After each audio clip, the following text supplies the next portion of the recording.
Bienvenue dans cette nouvelle exploration des sources qui nous entourent. Aujourd'hui, on plonge dans une bataille qui secoue pas mal le monde de la connaissance en ligne. C'est l'arrivée de Grokipédia, lancé par Elon Musk et sa société xAI, face au monument qu'est Wikipédia.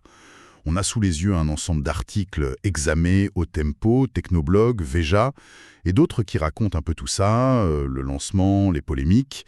Notre objectif aujourd'hui est essayer de décrypter ce qui ressemble à un vrai duel, à la fois technologique et idéologique. Qu'est-ce qui se cache vraiment derrière cette confrontation entre le modèle de Wikipédia, collaboratif, humain, bien établi depuis 20 ans, et puis cette approche toute neuve de Grokipédia basée sur l'IA? Oui, c'est une question absolument centrale en cette fin octobre 2025. Wikipédia, bon, on le connaît tous, ce projet colossal né en 2001, géré par une fondation à but non lucratif, la Wikimedia Foundation, et surtout entièrement construit par des humains, des volontaires. C'est la référence pour des millions de gens.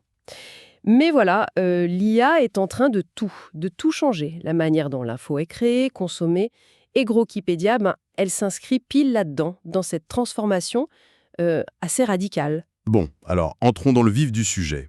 Elon Musk, donc, lance Grokipédia fin octobre 2025. Il y va pas mollo, il présente ça comme une amélioration massive par rapport à Wikipédia. Concrètement, c'est quoi cette nouvelle plateforme? Ce qui frappe tout de suite, c'est la technologie annoncée. Gropédia, ça tourne avec l'intelligence artificielle de FSAE, notamment le chatbot Grok, et puis ce qu'on appelle les grands modèles de langage, les LLM. Juste pour être clair, les LLM, c'est bien ces cerveaux d'IA qu'on nourrit avec des tonnes de textes pour qu'ils comprennent et génèrent du langage. Un peu comme ce qui fait tourner ChatGPT ou d'autres outils du même genre. Exactement, c'est ça. C'est le cœur de la machine. Ils apprennent des structures, des infos à partir de données gigantesques, pour ensuite produire du contenu.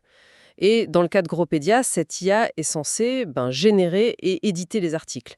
D'ailleurs, au lancement, le 27 octobre, il y avait environ 885 000 articles. C'est déjà pas mal, même si on est loin des plus de 7 millions de Wikipédia en anglais. D'accord. Et la grosse différence avec Wikipédia, c'est l'édition, c'est ça? Voilà, c'est le point clé. Sur Wikipédia, n'importe qui, en théorie, peut cliquer sur «Modifier» et contribuer. Bon, après, il y a des validations, bien sûr. Mais Grokipédia, non, c'est fermé. Pas d'édition ouverte au public. C'est l'IA qui génère et qui vérifie. On peut signaler une erreur. Apparemment, il y a un bouton pour ça. Mais on ne touche pas au texte directement. C'est une approche très différente, beaucoup plus centralisée, en fait. Ok, une encyclopédie par IA. Mais à peine lancée, il y a eu une polémique qui a éclaté, non? Des histoires d'articles qui ressemblaient un peu trop à ceux de Wikipédia. Exactement, ça n'a pas traîné.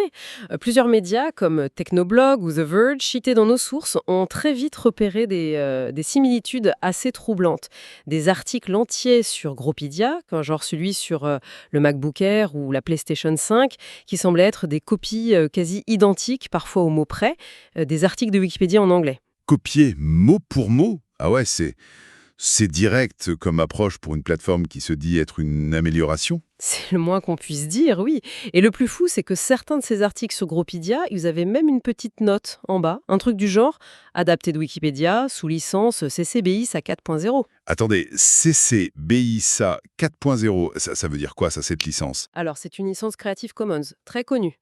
CC pour Creative Commons, BY, ça veut dire qu'il faut citer la source, donc Wikipédia ici, et SA, c'est pour share alike, partage dans les mêmes conditions. En gros, ça autorise la copie, la modification, même pour un usage commercial, mais à deux conditions. Créditer Wikipédia et partager ce qu'on crée sous la même licence, ouverte.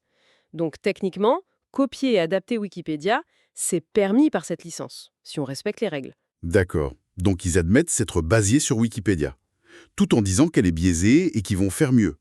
Ça pose quand même question sur la valeur ajoutée réelle, là, tout de suite, non? Si c'est juste pour reprendre le contenu. C'est exactement ça qui coince pour beaucoup d'observateurs. D'un côté, Musk et xAI positionnent Gropedia comme une alternative supérieure, plus fiable, et de l'autre, les premiers exemples montrent une dépendance énorme, voire une simple copie du contenu de la plateforme qu'ils critiquent. Ça jette forcément un doute sur l'originalité et la fameuse vérité promise par Gropedia, du moins à ce stade. Ça nous amène tout droit à la question, mais pourquoi cette attaque contre Wikipédia? Musk avait déjà lâché le terme Wokipédia, ça donne une idée. C'est quoi la motivation derrière tout ça? Alors, il faut voir ça dans un contexte plus large. Ces critiques contre Wikipédia, elles sont pas nouvelles et elles ne viennent pas que de Musk.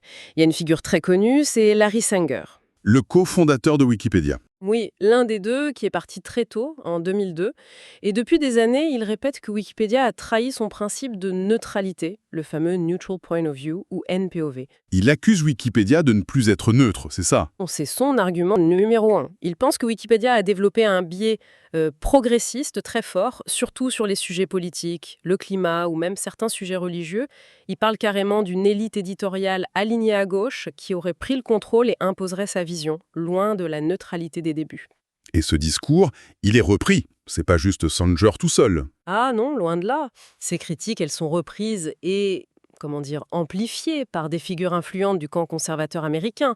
On parle du sénateur Ted Cruz, du commentateur Tucker Carlson, ou même d'investisseurs comme David Sachs, qui est proche de Trump et qui a dit que Wikipédia était tenu par une armée d'activistes de gauche. Ils accusent Wikipédia de partialité, de censure idéologique. Sanger a même publié un texte là-dessus récemment, non? Dans les sources, on parle de 9 thèses. Tout à fait, en septembre. Un manifeste pour réformer Wikipédia. Il demande plus de transparence sur qui sont les éditeurs les plus actifs, leur influence, et il critique aussi les listes noires de sources que la communauté Wikipédia juge pas fiables. Pour lui, c'est une forme de censure. Et Musk, avec Gropédia, il s'inscrit là-dedans. Son slogan, c'est « La vérité, toute la vérité » pour corriger les distorsions de Wikipédia. C'est une promesse énorme. C'est très ambitieux, oui. Et ça colle avec une action politique bien réelle. En août dernier, des parlementaires républicains américains ont lancé une enquête officielle sur la fondation Wikimedia. Ils se posent des questions sur d'éventuelles manipulations éditoriales dans Wikipédia, sur comment ils choisissent les sources fiables. Ils parlent d'un risque de monopole idéologique. Donc, Gropedia arrive à un moment où la pression politique monte sur Wikipédia aux USA. Et Musk présente Gropedia comme la solution, l'alternative impartiale grâce à l'IA. C'est exactement ça le positionnement. L'idée derrière, c'est que l'IA, comme c'est pas humain, elle pourrait être plus objective, moins sujette aux biais idéologiques que les éditeurs humains. Musk dit même qu'elle est open source, mais comme on le disait, pour l'instant, le code source de Grok ou de Grokipédia, on l'a pas vu. Donc cette affirmation, elle est, disons, à prendre avec des pincettes pour le moment. C'est plus une déclaration d'intention. Face à cette offensive critique, idéologique, nouvelle concurrence, et même une enquête parlementaire, et j'imagine que la fondation Wikimedia, qui gère Wikipédia, elle ne reste pas les bras croisés. Comment ils réagissent ? Ils réagissent avec fermeté, oui, ils rejettent complètement ces accusations de biais systématique, de perte de neutralité. La directrice générale Mariana Iskander et la porte-parole Lauren Dickinson, elles défendent vraiment le modèle unique de Wikipédia. Et leurs arguments principaux, c'est quoi? Comment ils défendent ce modèle collaboratif? Ils insistent sur ce qui fait Wikipédia, un processus d'édition, de révision qui est public, ouvert, mené par des centaines de milliers de volontaires partout dans le monde. Et ce processus, il repose sur des bases solides, il faut des sources vérifiables pour tout ce qu'on ajoute, et il y a une culture de débat, de correction constante entre les éditeurs. Jimmy Wales, l'autre cofondateur qui est toujours là, il répète aussi que la recherche de neutralité, même si c'est dur parfois sur des sujets chauds, ça reste un principe fondamental, non négociable. Donc pour eux, ces critiques, c'est pas fondé ou c'est exagéré? Il laisse entendre que ces attaques, c'est souvent le reflet de la polarisation politique actuelle, plus qu'une analyse juste de comment Wikipédia fonctionne. Ils admettent qu'il peut y avoir des erreurs, des déséquilibres, oui, mais ils disent que le système est fait pour les corriger avec le temps, grâce à tout le monde qui surveille. La transparence aussi, tout l'historique des modifs est public, c'est vu comme une garantie. D'ailleurs, Lauren Dickinson a une phrase assez forte, reprise par The Verge et Technoblog, qui résume bien leur point de vue face à l'IA et Grokipédia. Elle a dit quelque chose comme « Le savoir de Wikipédia est et sera toujours humain. Ce savoir créé par l'homme et ce que les entreprises d'IA utilisent. Même Grokipédia a besoin que Wikipédia existe. » Ça, c'est un point super intéressant. L'idée que même ces concurrents IA, au fond, ils dépendent du travail humain accumulé sur Wikipédia. C'est une relation assez fascinante. Et paradoxal, parce que vous disiez que l'IA pose aussi d'autres problèmes à Wikipédia. Exactement.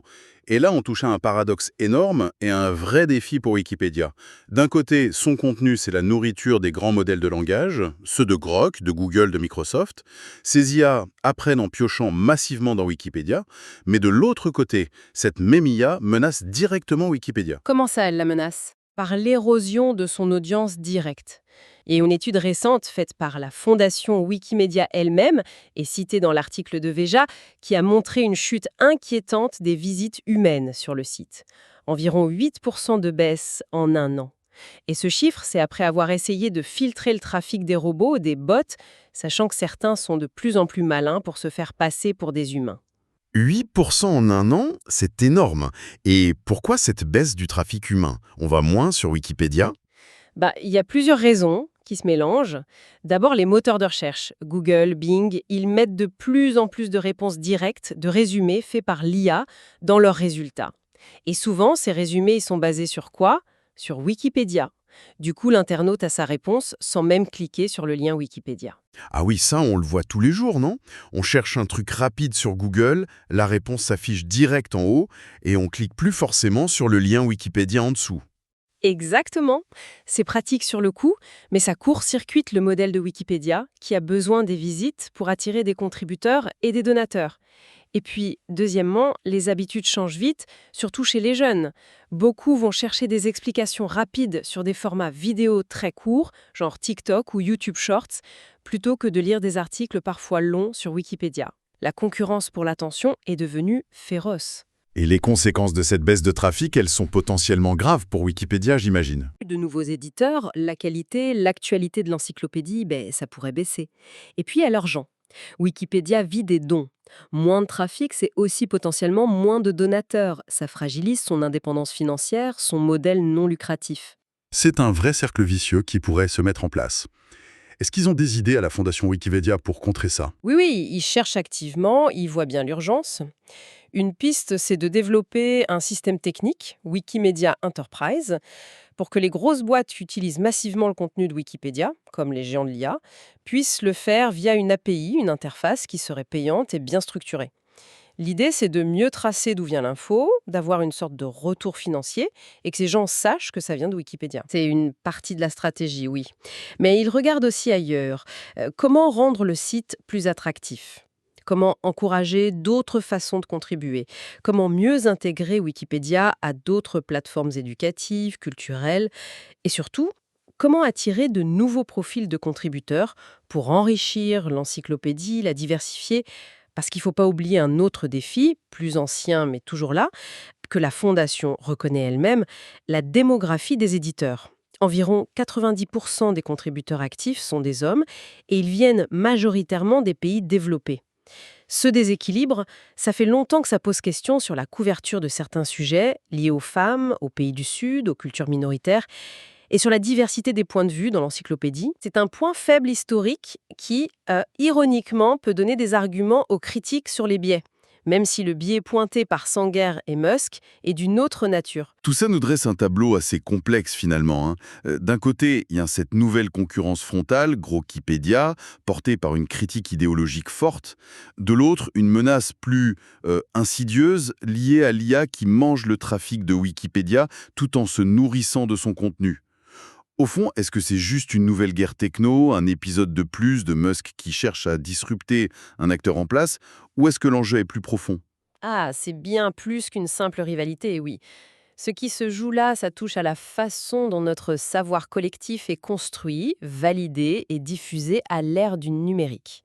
Ces encyclopédies en ligne, qu'elles soient faites par des humains ou par une IA, ce ne sont pas juste des réservoirs d'infos, elles façonnent notre compréhension du monde. Elle façonne notre compréhension, c'est-à-dire... Mais pensez-y, c'est souvent la première source qu'on consulte pour des millions de recherches chaque jour. Elles alimentent les réponses des assistants vocaux qu'on utilise et surtout elles servent de base de données géante pour entraîner les IA qui, elles, génèrent de plus en plus de textes, d'images, de codes qu'on voit partout. Donc la fiabilité, la neutralité et même les manques ou les angles morts de ces encyclopédies, ça a un impact énorme sur tout l'écosystème de l'information. L'arrivée de Grokipédia, avec la force de frappe médiatique et financière de Musk, c'est pas anodin. Si cette plateforme devient populaire ou si son contenu est repris partout via des API, ça pourrait vraiment changer la façon dont les faits sont présentés, accessibles en ligne, potentiellement en concurrence directe avec la vision du monde portée par Wikipédia. On touche donc à des questions fondamentales sur la nature même du savoir et qui le contrôle. Absolument. Ça nous interroge sur à qui appartient le savoir, et quelle transparence on a sur les données qui entraînent les IA qui écrivent ou modèrent ces nouvelles encyclopédies, et comment on gère la question hyper importante des biais. On a beaucoup parlé des biais humains possibles chez les bénévoles de Wikipédia, avec leurs discussions, leurs conflits parfois visibles. Mais quid des biais algorithmiques de Grokipédia? Les biais algorithmiques. Ça se manifeste comment, concrètement? Ça peut venir de plusieurs endroits. Ça peut venir des données utilisées pour entraîner l'IA. Si ces données reflètent des préjugés, des stéréotypes, des équilibres de la société, par exemple une sous-représentation des femmes dans certains domaines, l'IA risque de les apprendre et de les reproduire. Les biais peuvent aussi être introduits, volontairement ou non, par les choix des développeurs quand ils créent l'IA. Comment elle doit prioriser certaines infos, quelle source elle doit juger plus fiable, quel ton elle doit adopter. Passer d'un modèle basé sur des humains volontaires, avec leurs débats, leur recherche de consensus, même si c'est imparfait et parfois lent, à un modèle édité surtout par une IA, ça pose de nouvelles questions sur ce que veulent dire précision, neutralité, fiabilité de l'info. Qui contrôle l'IA? Avec quels critères? Et pour nous tous, qui cherchons à nous informer au quotidien, pourquoi c'est important de suivre cette bataille entre Wikipédia et Gropédia? On pourrait se dire, bon, une encyclopédie de plus ou de moins.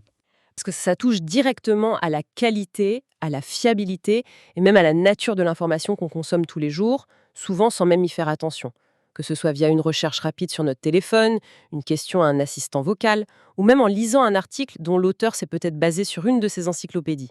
Comprendre comment cette info est produite, par qui ou par quoi, une communauté humaine ou un algorithme, avec quels objectifs potentiels derrière, éducatifs, commerciaux, idéologiques, et quels sont les mécanismes de contrôle, de correction ou leur absence, c'est devenu une compétence clé, une sorte d'hygiène numérique essentielle.